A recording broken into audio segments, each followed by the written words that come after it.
Without further ado, I'd like to introduce Milton Fisk. As I said, Milton has really been active in so many things over the years. Many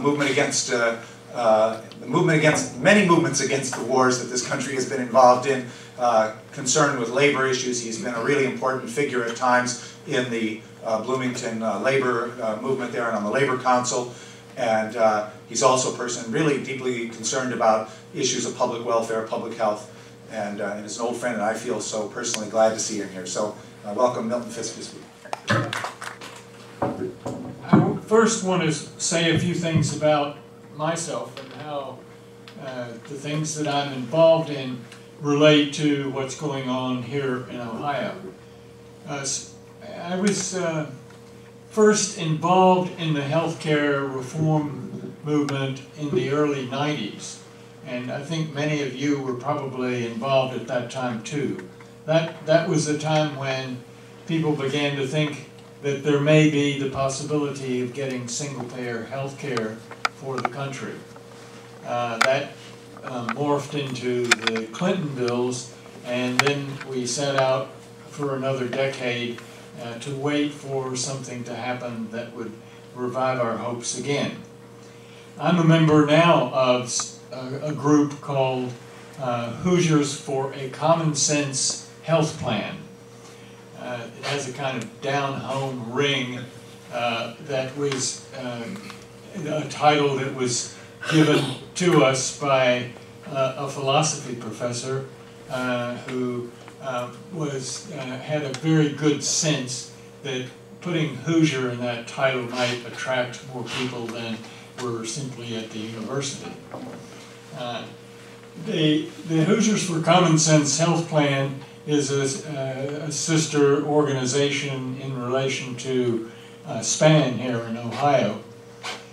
We first got started through my having contacted a member of SPAN, Van Sewell. I don't know whether any of you know Van, who's in the northern part of the state.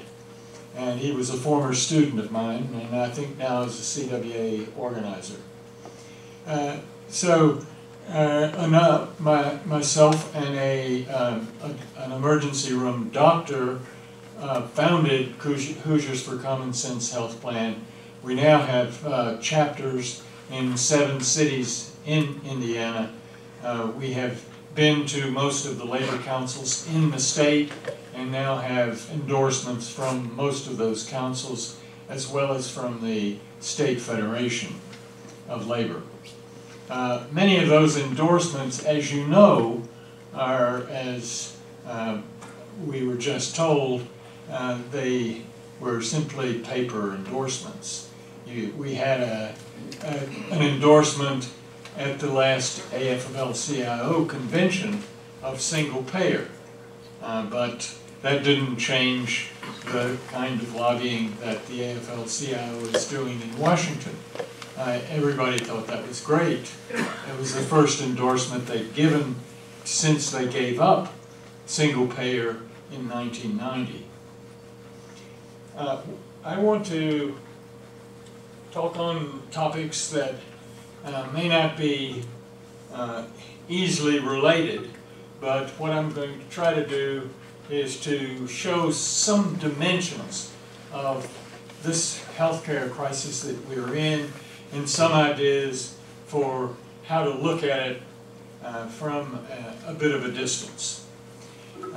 We're at a very critical phase here now with the Obama type of plan getting to the point where soon it may go to the president's desk for signing. And one of the things I want to address is, what do we do after he signs that bill? I think that's a crucial thing to be thinking about now. First I want to talk about the social crisis that this country is going through now. People were shocked when the Tea Partiers and the CPR people, conservatives for patients' rights, came out that when people affiliated with those groups and others went to meetings and blood pressures were very high, voices were very loud, and we saw that people were really frustrated. They were frustrated with Washington. They were frustrated with the fact that they were one layoff away from losing their health insurance. Right now, we have new statistics from Steffi Wohlhandler, a member of the Physicians for National Health program, on the number of deaths that are due to the lack of insurance in the country. She estimates, and her group estimates, that 45,000 people die annually for lack of insurance in the U.S. This revises the figure that people had been using earlier of 18,000. Some people use 22,000. But it is a shocker.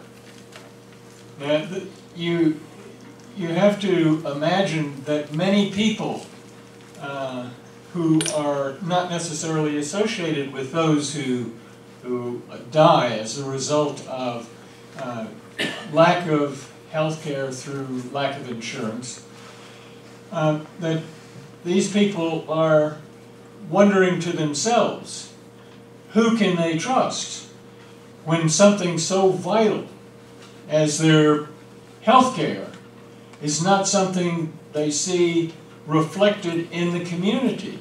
There is not a community out there that is saying, we welcome you and we urge you to come and maintain your health and to get cured if you're sick. We have a situation then in which people are fearful, in which people feel insecure, and we add on to the healthcare type of insecurity, we add on the insecurity that comes from the job crisis, from the foreclosures on houses, and we begin to see what a real social crisis could be like. We see a situation in which people become fearful. They do not know whether to trust other people or not. They do not know whether to make any assumption about who they can depend on in the society. This is not to say that I'm giving an account here of gloom and doom, that we're all going to have a collapse of our society.